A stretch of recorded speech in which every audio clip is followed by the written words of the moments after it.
Thank you very much. My name is Keiichi Wada from JAXA. Actually, I'm currently working for the JAXA Houston liaison office, very close to the NASA JSC. But in my previous job, I was working for the HTV development and operation, especially the HTV3 South flight. I was focusing on the HTV Reentry area, including I supported the IBO development by Aerospace Corporation and operation. So that presentation was based on my previous job, but I'm very happy to be here to present such activity. So after this is the content. After the introduction, I will present ISS departure and reentry of HTV, kind of an overview. Then I will explain about the reentry data acquisition of the HTV3 South flight. This means IBO, from IBO and of course REBR. Then I'd like to introduce one-page chart describing about the future scenario of HTV reentry before the conclusion. So just one-page chart, but it's a very deep future scenario. So one future scenario. Here is the HTV, as you know, and it's a good vehicle for ISS cargo delivery. And here's the introduction. So as I mentioned, two kinds of the reentry data recorder, IBO and REBR, were installed in pressurized, we call the PLC, pressurized section of HTV3 to collect data during reentry and transfer the data via region network. So the data is the acceleration, angular rate, and GPS also. And pressure data, as the previous presentation, REBR can get the pressure data, and also IBO can get some kind of images. And HTV is, of course, the HTV is designed and operated to collect the controlled atmospheric reentry for safe disposal of ISS trash, which is one important responsibility of HTV to the ISS operation. So from the device standpoint, that very long reentry condition is maybe useful to demonstrate the reentry device like IBO or HTV, REBR. A kind of HTV is a kind of test bed for the reentry condition. And on the September 14th, 2012, HTV3 successfully completed its reentry, and also two data recorders achieved the reentry data acquisition. That was very good news. And here is next slide. I'd like to show about the mission overview. After launching and rendezvous to the ISS, HTV will conduct its departure, safely departure from the ISS. Then at the good timing, HTV will conduct their orbit to the destructive reentry. So it is a very controlled reentry. So HTV needs TDRS satellite communication and also GPS also. And also this is a picture of our Tsukuba Space Center in Japan. So the HTV needs some kind of operation support from the ground side, monitoring or commanding or something. This is a good picture to show the IBO and REBR just before hatch closure of HTV. So this is the HTV PLC, and you can see this here is a REBR copper housing, and also the opposite side, IBO fixed by the strap. They're almost trash because this is a trash disposal, but he's as Japanese astronaut Hoshide, who was working for the not only he worked very well about to activate REBR and also IBO before hatch closure. So this is a good picture. Here's a nominal flight profile. Just quickly, so you can see a trajectory from ISS to the reentry interface point, which is defined as altitude 120 km. This is a target of the HTV reentry. So HTV conduct a three planned deorbit maneuver to the reentry interface point. So this is a very controlled one. Here's also typical information for you to introduce the HTV footprint and NOTAM area. NOTAM is kind of information, notification to airman and fishermen to around this area. So if we get the HTV footprint as planning operation, we have to set such a NOTAM area in this allowable NOTAM area, like New Zealand. It's a Pacific Ocean, South Pacific Ocean. New Zealand and Chile between them. So here is trace, another one. So I'll go to the next one. Here is the actual result of HTV3 trajectory. So as I mentioned before, nominally HTV will conduct some kind of departure trajectory, go to the downside, nadir side of the ISS. But actually HTV3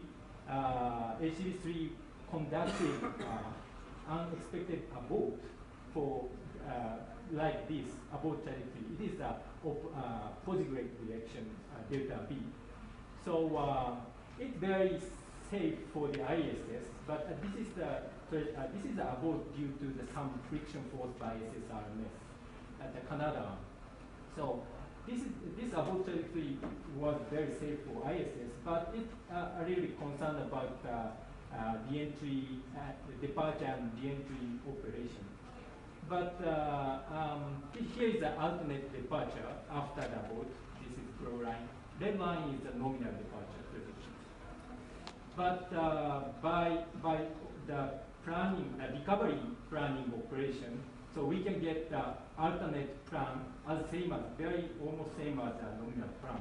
So this is the actual one. This is a planned alternate plan after abort, and this is a nominal plan before departure. So it's very same timing and very same latitude and longitude, and reentry angle also, reentry flight path angle also same at the reentry interface point. So this is very good, and I mean the alternate departure here and here did not impact to the reentry conditions in the country. So there is no impact to data acquisition of IBO and REBR. So this was good catch by our operation guys. Okay, this is an overview of the reentry data acquisition and the purpose. What is the motivation? The purpose of the reentry data acquisition by HTV. So we'd like to verify the HTV splashdown points within the NOTAM area by using the GPS real data. And also we'd like to understand breakup events of HTV destructive reentry. So this is, at this moment, we don't know how destructive reentry was happening. And so we need IPO and REBR data. So the third one is to accumulate atmospheric reentry data which should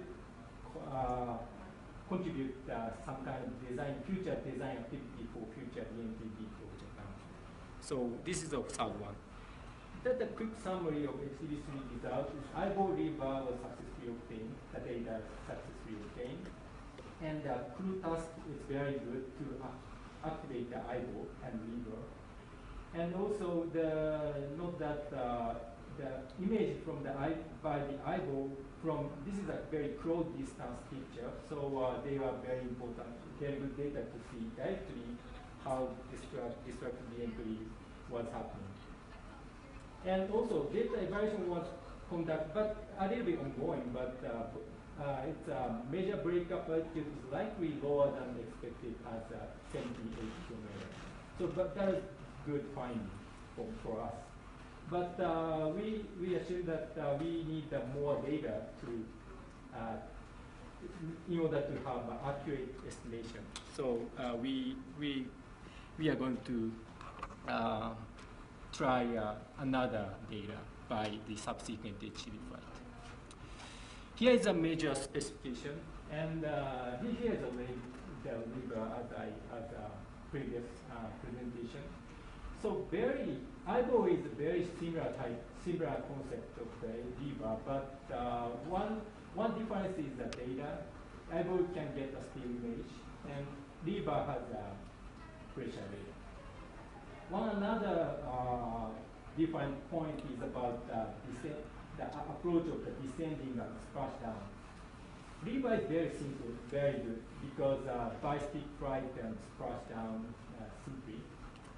But IBO has an image which is a little bit bigger size. So we decided to transfer such old data after the splashdown.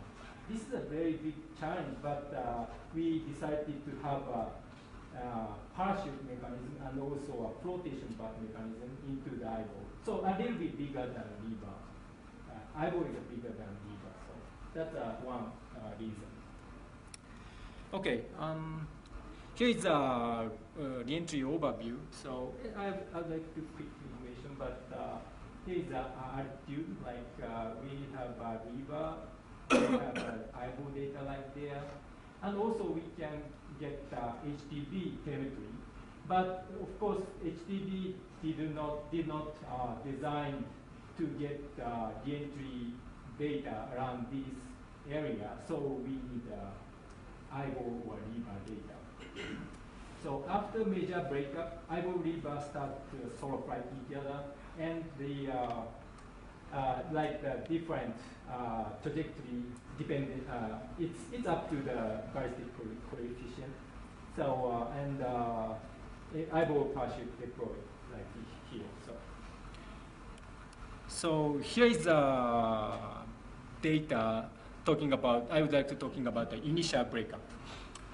You can see acceleration data, not only a REBR, but also like there you can see IBO data like that.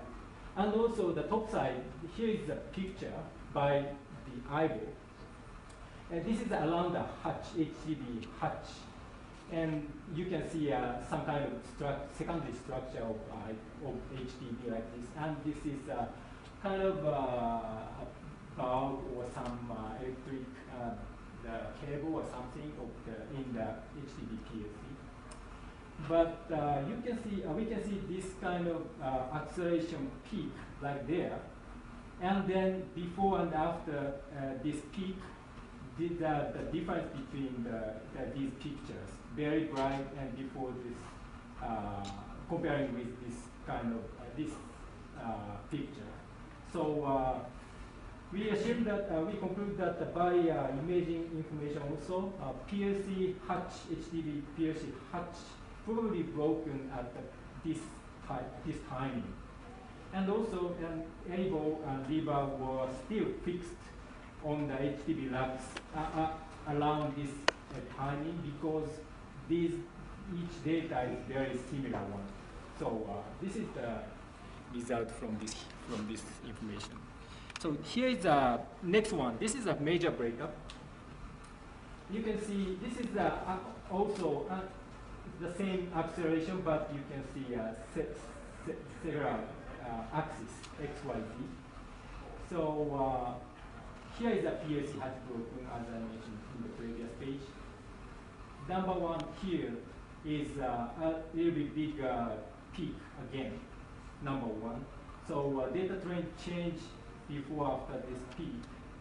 So, but again, after the peak, this data trend is still same between the IBO and REBR like this. So we assume that a major breakup of HTV3 probably occur, but PLC is still retain its structure. So because of this data trend. So anyway, this is here is a major breakup. I think a starting point, which is the altitude is estimated as about 72 kilometers. Here is another chart, another page, but the same data, but let's talk about after the number one. Number one here, we would like to talk about the number two and number three. After number two, the eyeball and REBR data began to separate in each other. Like here is the eyeball data, so the bigger peak, like this, and the difference is occurred between them, their data. So I think we assume that at this point, just only eyeball is likely unfixed in the PLC. It's still in the PLC, but like a tumbling in the PLC of eyeball. And after that, in the number 3 timing, so the data trend very changing again between them. So and also after that, it's a kind of in a stable state. So we assume that this area is probably drop off. eyeball and REBR drop off from the HTV PLC. So it is also mean that a part of the major breakup. Major breakup still continue from this area to this area. So yes. This is a picture. This is also eyeball picture. This is I don't know the time remaining, but before drop off from the HTV3 PLC, eyeball captures this kind of picture. Looks like this picture taken by from the inside the PLC to outside the PLC, like heating, brightness, heating, reentry heating. After that, here, this picture taken at here, so it's kind of a debris, HTV debris, but heating, and that was maybe heating by aerodynamic heating. So that's right, but I don't know which part of HTV, but it's good image to identify the timing of the eyeball and REBR out from the PLC. So this is a summary. So the important thing is we have a finding of the major breakup right here. It is lower than expected. This is a HTV estimated trajectory. So here is another result by using REBR and eyeball data. So we could verify the splashdown area. Analyzed splashdown area is very consistent with the eyeball and REBR GPS data like that. So it was very also good information for us too. Okay, this is the last page just before a conclusion. Here is a future scenario for HTV reentry. So this is one future scenario. We've not decided to develop such kind of capsule vehicle, but we are here just before HTV4. HTV4 is launched at next coming August 4th, and so we are here, and we are planning to have another eyeball in the HTV5 to collect more data of the reentry. So these data maybe allow us to estimate more accurate splashdown area. Then we are thinking about a small capsule inside the HTV, like this, very small, but we like to, this small capsule can get not only more DMG data acquisition, but also we can demonstrate recovery operation or recovery planning and operation, and also a breaker demonstration kind of thing. We can get event technique. Then if we choose such kind of development, we have to change the splashdown point from a Pacific Ocean to hopefully the Japanese area, the splashdown. So based on the eyeball data, we like to have some kind of small capsule. And also, hopefully, the large capsule and these things. A few more seconds. Yes. This is a conclusion, just David. And HTV3 reentry, including data acquisition, was successfully achieved. So, as I mentioned, and one important finding is about the major breakout altitude. But we need more data, so by a subsequent flight. Because we would like to improve the reentry and splashdown analysis, I think a footprint, and for future recovery capsule demonstration. And overall system performance of eyeball was confirmed. Eyeball was workable, very workable for HTV3. And image data was useful to understand the reentry breakup events. And very last one, eyeball, of course, as well as REBR, is a great devices for other reentry vehicle or kind of object to understand their reentry breakup event in order to ensure the safety entry. That's all my presentation. And also, actually, finally, I would like to talk about HTV. HTV is a good vehicle, not only transfer to the ISS, but also kind of a demonstration, kind of a test, as a test bed for the kind of reentry, for the reentry device. Not only eyeball and REBR, but also another chance maybe happen. So if you have a good idea to use the HTV flight, please let me know. I'm a liaison officer in Houston, so please let me know. Thank you very much for your attention. Thank you very much. Well, thank you. Any questions?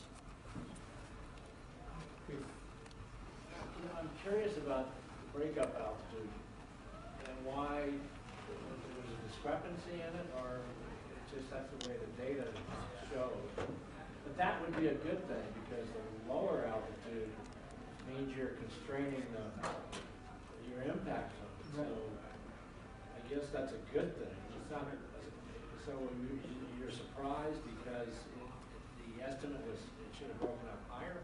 No, I agree with you. It's a good finding. Yeah. And of course, we need more data to, to have a concrete decision about the major breakup. But it was very good information for us to shrink the HTV splashdown area. At this moment, we have a very long downrange, about 2,000 kilometers. So it's okay for the Pacific Ocean reentry, but it's not good for future reentries. Thank you. Any other questions? Are there any efforts to visual confirmation by any external source, like a high altitude telescope and speak to both presenters? Visual confirmation of a high altitude mounted telescope. I think there are observation campaigns, essentially to have chase planes looking at future reentry. There are those, in fact, for HTV4. Is there going to be a bunch of cameras looking at it? Right. Oh, sorry. Yeah, we plan to take an image from ISS. You said? Either the ISS or a plane mounted. Oh, I see. For the HTV4 reentry, we are talking with the NASA colleague about taking an image from the ISS. So we need to change the reentry profile, but it's okay. We can plan to such alternate reentry to get picture during HTV reentry from the ISS, the larger side. So that is a plan for HTV5, but HTV4, sorry. But we don't know the exact plan for the HTV5 and CSR7. But I know ESA had a good picture from the, it's a good picture of the ATV bus ride from the by plane observation. So maybe such kind of plane observation should be discussed for the future mission for HTV. Well, thank you. Thank you. Thank you.